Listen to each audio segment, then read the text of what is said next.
Hare Krishna. Hare Krishna, everyone. So we're out in the park again. Russell Square. It's just become a habit to come out and read. It's kind of like carried on from the lockdown, isn't it? Yeah, but soon we'll have to stop because it's cold. It's starting to get that way. Okay, where are we at? Canto 3, Chapter 29, Text 13. Om Namo Bhagavate Vasudevaya. Om Namo Bhagavate Vasudevaya. Om Namo Bhagavate Vasudevaya. Text 13. A pure devotee does not accept any kind of liberation, salokya, sarsti, samipya, sarupya or ekatva, even though they are offered by the Supreme Personality of Godhead. Purport. Lord Chaitanya teaches us how to execute pure devotional service out of spontaneous love for the Supreme Personality of Godhead. In the Shikshastakam, he prays to the Lord, O Lord, I do not wish to gain from you any wealth, nor do I wish to have a beautiful wife, nor do I wish to have many followers. All I want from you is that in life after life I may remain a pure devotee at your lotus feet. There is a similarity between the prayers of Lord Chaitanya and the statements of Srimad Bhagavatam. Lord Chaitanya prays in life after life, indicating that a devotee does not even desire the cessation of birth and death. The yogis and empiric philosophers desire cessation of the process of birth and death, but a devotee is satisfied to remain even in this material world and execute devotional service. There you go. Yeah, deep.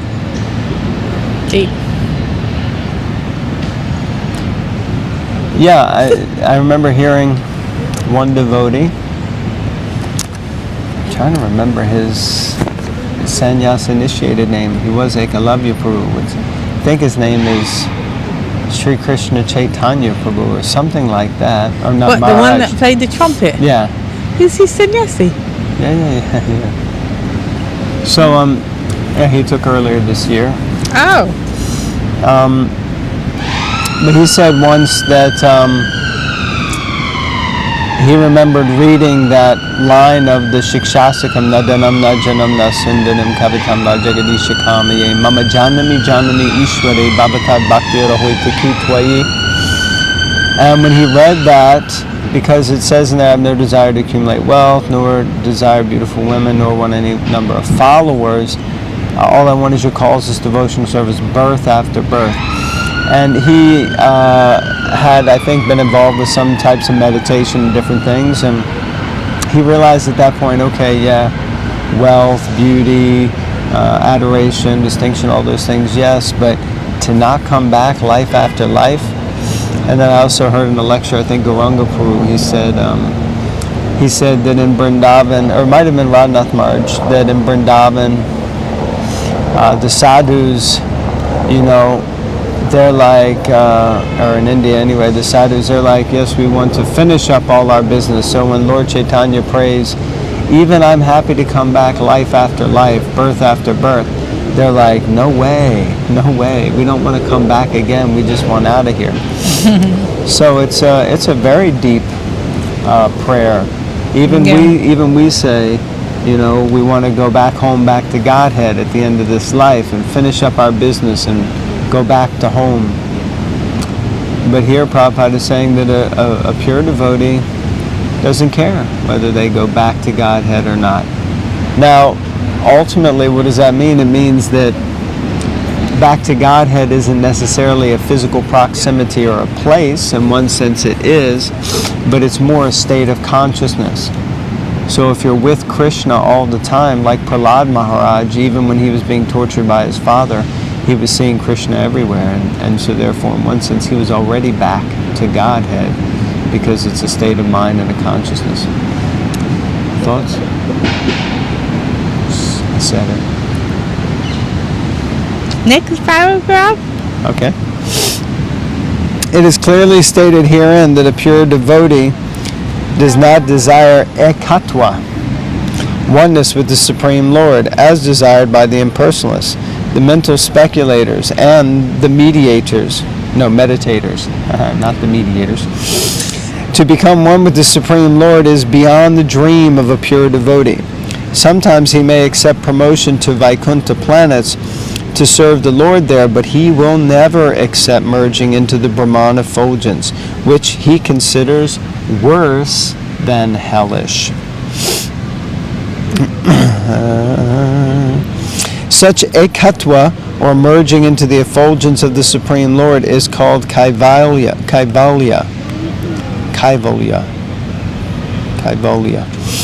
But the happiness derived from kaivalya is considered by the pure devotees to be hellish. The devotee is so fond of rendering service to the Supreme Lord that the 5 kinds of liberation are not important to him. If one is engaged in pure transcendental loving service to the Lord, it is understood that he has already achieved the 5 kinds of liberation. Yeah, basically, like I just said. So he's already liberated. No need to go anywhere because you're already there. In consciousness and state of mind. Yeah, like we were saying before, Prabhupada's already given the end goal. We just need to realize it. There's no, in a sense, like Sri Sri Radhalandanishra, the Lord in the deity form, to the degree that you realize that, to that degree we are progressing, becoming Krishna conscious. So we may go every day or every other day or whatever and see the deity form. Prabhupada's given it. It's just but we just need to realize it. We just need to, it's like sitting an exam and then someone gives you the answer sheets. That's all very well, but then they say no, that's not the end of it. Now I want you to work out how we got to this answer. So you think, oh, hold on. So it's not as good as saying, yeah, okay, so Prabhupada says Krishna's Supreme Personality, we've got it here, done, I'm done, going back to Godhead. No. So how realize that, get to that end goal, So yeah, transcendental trickery. Right, next paragraph. This is quite a long paragraph. When a devotee is promoted to the spiritual world by Vaikuntha, he receives 4 kinds of facilities. One of these is Salokya, living on the same planet as the Supreme Personality. The Supreme Person, in his different planetary expansions, lives on innumerable Vaikuntha planets. And the chief planet is Krishna Loka. Just as within the material universe, the chief planet is the sun in the spiritual world. In the spiritual world, the chief planet is Krishna Loka. From Krishna Loka, the bodily effulgence of Lord Krishna is distributed not only to the spiritual world, but to the material world as well. It is covered by matter, however, in the material world. Anyway, in the spiritual world, there are innumerable Vaikuntha planets, and on each one, the Lord is a predominating deity. A devotee can be promoted to one such Vaikuntha planet to live with the Supreme Personality of Godhead. So you can live on the same planet as God. Well, yeah, even if you go back to Godhead, you do that. Yeah. Because you go back to Goloka. So that's one of the things that always puzzled me a little bit. That we're not interested in Salokya, but at the same time we have a desire to go back to the same planet, go back to Goloka Vrindavan. No, but there's difference between Vaikuntha and Goloka, isn't there? What's the difference? There's a big difference. Okay, what's the difference? Rasa. Okay, like relationship. What? Yeah. The rasas do not exist, and as far as I'm aware, correct me if I'm wrong, in Vaikuntha it's more awe and reverence, and they all walk about looking the same as Lakshmi Narayan, and in Krishna Loka it's different, you know, son, dad, brother, boyfriend, girlfriend, and they don't all look the same. It's all different varieties. So it's difference between Lakshmi Narayan worship and Krishna worship. Yeah. I mean, that could be explained maybe a little nicer, but but concise. the point is that's correct, but it has nothing to do with the fact that Salokya means that you still wind up on the planet of God, right? Mm-hmm. So you can also argue that on each of the other Vaikuntha planets, he's there in different forms. He's there in the form of Lord Nrsingadev, he's there in the form of Vamana Dev, he's there in the form of Matsya Dev, he's there in the form of Korma. I didn't say that one already. No. So Varaha. So all his different incarnations are manifest in different Vaikuntha planets, and if you have an attraction for them, you go back to there. Mm-hmm. So Krishna Loka, Goloka, although it is the highest of all the planets, still it is a planet in the Vaikuntha region where you would go to be with Krishna. So there is distinction between each of the planets, no problem. But the point being is Salokya of going back to, you know, Goloka Vrindavan, how is that different from any other type of Salokya liberation? Because of the environment that you encounter. Okay. You know? Yeah. It's like the other day we were in a billionaire's house, without mentioning any names. And and they, okay, actually I won't give that example because it might not come across so well. But anyway, it's a difference. Hello! I'm here. It's a difference. You went to the billionaire's house, I'm here with you. You know, do you go there and get treated in a come in and, you know, because you're an intimate associate, or do you go there and collect a doggy bag at the door? Whatever. Either way, you still were in the house. Yeah, but there's a big difference. But then you're. At least I feel that you're missing the point. I must be. Or not explaining the point, which okay. is, what is it? Why is it not still considered liberation? Salokya. I've got a suggestion. What? We agree to disagree. No, we've got 2 more paragraphs left of this purport. Let's let Prabhupada enlighten us. Okay, he's going through other types of liberation. All right, it might come to us. In Sharshti liberation, the opulence of the devotee is equal to the opulence of the Supreme Lord. Samipya means to be a personal associate of the Supreme Lord. In Swarupya liberation, the bodily features of the devotee are exactly like those of the Supreme Person, but for 2 or 3 symptoms, found exclusively on the transcendental body of the Lord. Shrivats, for example, the hair on the chest of the Lord, particularly distinguishes him from his devotees. So at least in this paragraph, Prabhupada goes on to describe Sharsti, which is the opulence, having the opulence of the Lord. Samipya means to be a personal associate, and then Sarupya, which means to have the same form. So this is Vaikuntha liberation. Okay. Where is Goloka? It's on top of the whole universe. Yeah, we just read it. We read and basically Prabhupada's analogy was just like the sun is the topmost planet in the material world, Goloka is the topmost planet where? The spiritual world. And the spiritual world is called?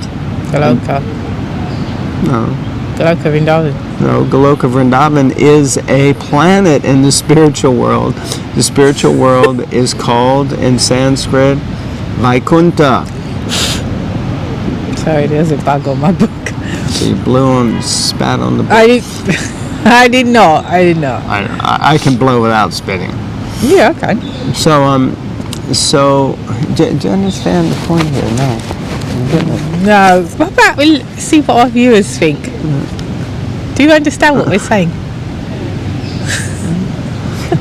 Maybe you could present it for them so they can. Maybe you can take it.